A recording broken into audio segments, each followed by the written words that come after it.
Hello, it's Aubrey Bursch with Easy School Marketing. I'm so excited to have Angie Ward with Enroll Media Group here with us today. We are going to dive into the trends that you need to know for digital advertising in independent schools. So I'm so excited. Angie, tell us a little bit more about yourself. Hey, thank you so much for having me, Aubrey. I'm so happy to be here and to talk to schools and anybody who's willing to listen. So Enroll Media Group is an organization whose mission is to help independent schools with digital marketing. So we partner with over 50 schools across the country. They're all nonprofit, day, some boarding schools, and we just love helping them get to where they need to be when it comes to digital advertising to achieve enrollment growth. That's so cool. And I'm so glad that we had that opportunity to connect because I am intrigued by everything going on in the digital advertising world. And I feel like right now, it's definitely a lot going on. So I would love to hear from your professional take, like, what do you see the trends now as we're looking at fall 2021? Well, it's such an interesting landscape right now. We're on the heels of a global pandemic, but the good news is that parents still need to send their kids to school. And they're looking and they're using the internet more than ever as that touch point. Okay. So it's so critical that schools really focus on their digital presence. Some parents are just going to want a virtual tour, have a virtual admissions chat. They're not just going to show up to campus or pick up that phone call the same way maybe they have before. So what we're really looking at as we head into the fall for our partner schools is to really focus on amplifying the digital footprint in a multi-touchpoint strategy. So reaching parents through social media, their website, advertising in different places aside from just Google and Facebook and Instagram.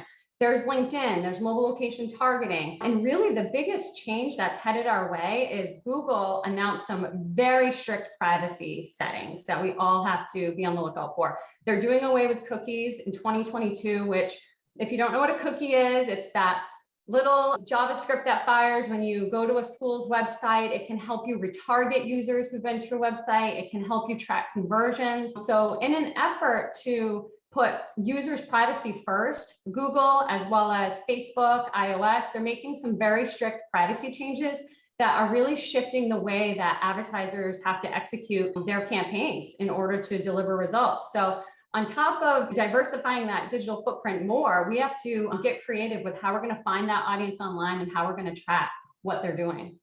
I'm so excited. I love this right now because I'm just bursting at the seams. I'm like, this is like a huge disruption, right? For so long, I feel like we've been doing kind of things the way we've been doing them for a while, and there hasn't been quite this big a shift in a while. So I'd love to hear when you're thinking of the diversification. Let's say I'm someone who normally just used Facebook and Google ads. Like, what does that mean now? Yeah, well, the good news is Google and Facebook still rely heavily on advertisements, so they're not going away. But what you'll need to do is find your target audience in a more sophisticated way. And a great easy way for a school to get started doing that is to upgrade their Google Analytics account to G4. It's the latest iteration of Google Analytics. It's going to start to track user behavior on your website using a new machine learning algorithm. It's going to start to bucket your users into different cohorts and just really lean into machine learning to interpret what people are doing on your website.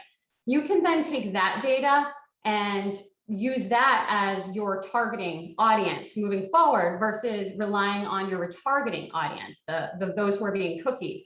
So upgrading your analytics account is a great way to start to understand the new way in which Google is modeling user behavior in a privacy-centric manner. And then the other way you can start to do that is to integrate your CRM to your Facebook ads campaign and to your Google ads campaigns. And so a CRM, is a customer relationship management tool. It can be HubSpot, it can be Blackbaud. There are a number of different CRMs out there, but what you can do is ensure that your digital advertising is feeding people right into your CRM. So that way you're able to look at your ads and know, okay, 5 people came in this month from our Facebook ads campaign, because you're not going to be able to rely on that pixel firing, that conversion data the same way you've been able to before. The other thing schools are going to want to do is explore other platforms. You don't want to put all your eggs in one basket. And that would include LinkedIn as an opportunity. It can include really making sure you're paying attention to all those other directories and search engines. Those include business directories like Google My Business, Bing for Business, Apple Maps, Yelp, as well as the education-centric ones, niche.com, Private School Review, greatschools.org. All of those channels are touch points for parents, and you need to optimize those channels as well. You're not just going to want to put your energy in just Google and Facebook, since these changes are happening and it's really unclear how they'll impact schools specifically from an ROI perspective. I love that. Thanks. I so appreciate that. That's what I tell schools all the time, is like looking at your online presence, your digital presence, and looking how it can be optimized, because there are so many ways and they're not all in just like two baskets. I mean, it's all over the place and sprinkled around. And I think by them taking the time to do that as they're heading into the fall will help a lot. And some of these tips you gave, I mean, they're gold, because especially after this COVID intense year that our administrations and faculty have had, that we haven't really had that opportunity to sit back and look at the major changes that have been shifting behind the scenes for things like Google, Facebook, and everything else. So I appreciate you really bringing that to the forefront for our administration and our other wonderful school employees. Is there anything else you'd like to leave them with before we head off? Well, I would just say, put yourself in the prospective parent's shoes. So I'm a mom of 2 school-age children. I've been in that journey. I know you have too, Aubrey. And user experience is everything. So just put yourself in their shoes. And if you're looking at your niche.com profile or niche.com profile, if you're looking at your Google advertisement, your website, your landing page from an administrator's perspective, that's great, but you need to do it from the parent perspective too. Does it have your unique selling points on those assets? Does it have a nice, easy place to inquire on that page or on that directory? You really just need to put yourself in the customer's shoes. And I always love to make sure schools are continually doing that as the digital landscape changes. Thank you so much, Angie, for being here today and sharing your wonderful experience with us. I greatly appreciate it. Oh, thank you, Aubrey.